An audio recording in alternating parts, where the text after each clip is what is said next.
بسم اللہ الرحمن الرحیم۔ السلام علیکم ایزی وائز میں خوش آمدید۔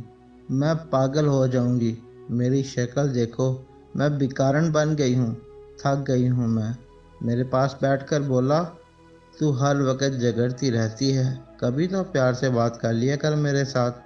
میں نے اسے سائڈ پہ دھکا دیا، وہ خاموش ہو گیا۔ میں تھک ہار گئی تھی، اب سوچ رہی تھی بس اس سے طلاق لے لوں گی۔ آپ نے ایک دو کزن سے بھی بات کی تھی جو وکیل تھے، انہوں نے تسلی دی کہ ہم ساتھ ہیں، آپ کے طلاق لے لو اس کمینے سے۔ میں سوچ رہی تھی آج گھر آئے گا تو بس اس کو بول دوں گی طلاق دے دو مجھے۔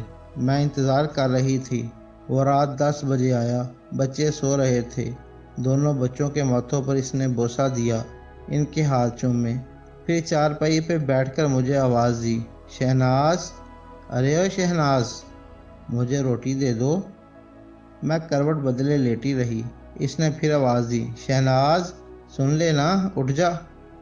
میں چپ رہی، وہ پاس آیا، مجھے دیکھا، میں نے آنکھیں بند کر لیں، مجھ پہ کمبل اوڑھا اور بولا، تھک جاتی ہے بیچاری سارا دن کام کر کے۔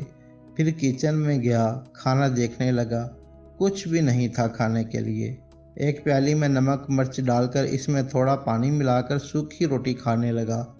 میں دیکھ رہی تھی، میں دل میں سوچنے لگی، یہ مرتا بھی نہیں ہے۔ وہ کھانا کھا کر سو گیا۔ دوسرے دن صبح صبح ہم کسی بات پر جھگڑنے لگے۔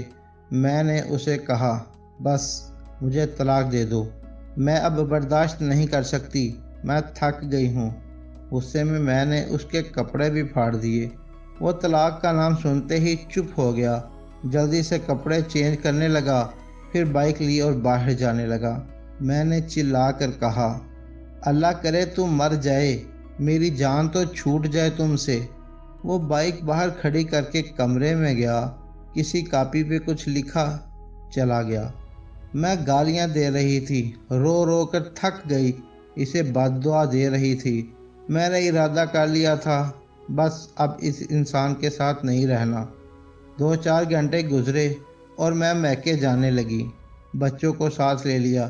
اتنے میں گلی میں ایک شور سا برپا ہوا، میں رو رہی تھی، ہمارے دروازے پر دستک ہوئی، میں نے دروازہ کھولا، پورا گاؤں چارپائی اٹھائے میرے دروازے کے سامنے کھڑا تھا۔ میں حیران تھی، کیا ہوا؟ اتنے میں ایک لڑکا فون پہ بات کر رہا تھا، یار اکبر کا ایکسیڈنٹ ہوا ہے اور وہ مر گیا ہے۔ یہ سنتے ہی جیسے مجھ پر قیامت ٹوٹ پڑی، میں ساکت ہو گئی۔ چارپائی صحن میں رکھی گئی تھی، سب لوگ قبر کھودنے کی بات کرنے لگے، کچھ جنازے کا ٹائم دیکھنے لگے۔ مسجد میں اعلان ہونے لگا، اکبر میرے سامنے چارپائی پہ لیٹا ہوا تھا، کون یقین کرے وہ مر چکا ہے۔ میں چیخنے چلانے لگی، اکبر اٹھ جا، میں نہیں کچھ مانگتی، مجھے کچھ نہیں چاہیے، میں طلاق کی بات بھی نہیں کروں گی۔ میں اس کے پاؤں چومنے لگی، اکبر اٹھ جا، میری جان اٹھ جا، دیکھ دیکھ میں کہیں نہیں جا رہی، مجھے تیرے ساتھ ہی رہنا ہے، میں بھوکی پیاسی رہ لوں گی، مجھے یوں چھوڑ کر نہ جا، میں کھانا بنا کر لاتی ہوں، بھوک لگی ہے نا تم کو؟ لیکن اب بہت دیر ہو چکی تھی، اب وہ مجھے چھوڑ کر جا چکا تھا۔ میں چیختی چلاتی رہی، لیکن وہ منو مٹی تلے جا سویا۔ اس کے جانے کے بعد مجھے دنیا کے رنگ نظر آئے، مجھے رشتے بدلتے دکھائی دینے لگے، پھر جو اپنے تھے وہ سب منہ موڑنے لگے، مجھ پہ دنیا نظریں کسنے لگی، بچے بابا بابا ڈھونڈنے لگے۔ اب کون ان کا نیند میں آ کر ماتھا چومے گا، کون مجھے آواز دے گا، کون میرے تلخ لہجے برداشت کرے گا؟ مجھ سے مکان چھین لیا گیا، جو حصہ بنتا تھا وہ بھی نہ دیا۔ میں اکبر کے بعد در بدر ٹھوکریں کھانے لگی۔ اب بچے بھی کچھ فرمائش نہیں کرتے تھے، وہ جانتے ہیں بابا اب نہیں رہے۔ میرے سگے بھائی بھی منہ موڑ گئے، میں لوگوں کے گھروں میں نوکرانی بن کے کام کرنے لگی۔ ایک دن مجھے اس کی ڈائری ملی جس پہ لکھا تھا، شہناز سے شادی کر کے میں بہت خوش ہوں، شہناز سے بہت پیار کرتا ہوں، وہ پاگل ہے، بالکل سمجھتی ہی نہیں، جگڑتی رہتی ہے، دیکھو آج اس نے مجھے کھانا نہیں دیا، وہ کہتی ہے مہنگا موبائل لا کر دو، اسے کیسے بتاؤں نہیں لا سکتا، آج میرے بچوں کو میرے بھائی نے گالی دی، میں بہت رویا، میرے بچے میری جان ہیں، شہناز کو بخار ہے، وہ بیچاری میرے لیے کیا کچھ برداشت کر رہی ہے۔ اللہ نے چاہا تو ہمارے حالات بدل جائیں گے، پھر شہناز کو دنیا کی ہر خوشی دوں گا۔ اب وہ مجھے کھانا نہیں دیتی، میں جانتا ہوں ناراض ہے مجھ سے۔ میں نے نمک مرچ کے ساتھ سوکھی روٹی کھائی، آج میری کمر میں اینٹ لگی ہے، زخم بہت گہرا ہے۔ یہ شہناز کو نہیں بتاؤں گا، وہ پریشان ہو جائے گی بیچاری۔ ڈاکٹر کہہ رہا تھا 15 ٹانکے لگنے ہیں، آج مجھے چوٹ لگی ہے، کہہ رہی ہے طلاق دے دو، میں مر جاؤں گا اس کے بنا۔ ابھی غصے میں ہے، ٹھیک ہو جائے گی۔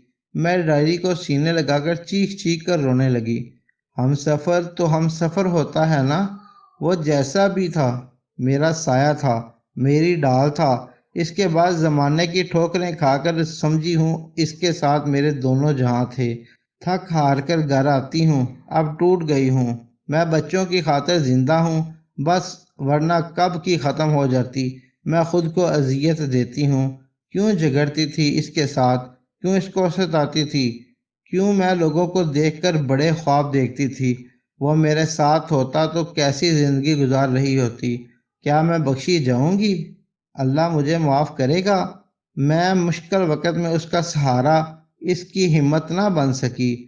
میں مطلب پرست لالچی ہو گئی تھی۔ اب تو اکثر لوگ میری مدد کرتے ہوئے میرے جسم کی بات بھی کرتے ہیں۔ سب عورتوں سے ہاتھ جوڑ کر اپیل کرتی ہوں کہ پیسہ ہم سفر کے سامنے خاک بھی نہیں ہے۔ لالچ اور بڑے بڑے خواب کی تمنا میں لوگوں کی نوکرانی نہ بن جانا۔ شوہر اگر ایک وقت کی روٹی بھی کھلائے تو مسکرا کر سینے سے لگ جانا۔ خدا کی قسم زمانے کے لاکھوں تلخیوں کو وہ تمہاری خاطر اپنے سینے پہ برداشت کرتا ہے۔ پلیز اگر کوئی بہن اپنے شوہر سے بیزار ہے تو وہ سمجھ جائے، اس سے پہلے کہ آنسو اس کا مقدر بن جائیں۔ دوستو، اگر یہ واقعہ آپ کو پسند آیا تو ہمارے چینل کو اس طرح کے واقعہ سننے کے لیے سبسکرائب کر لیں اور بیل آئیکن کے بٹن کو دبا دیں تاکہ ہمارے آنے والی ویڈیو آپ تک پہلے پہنچے۔ شکریہ۔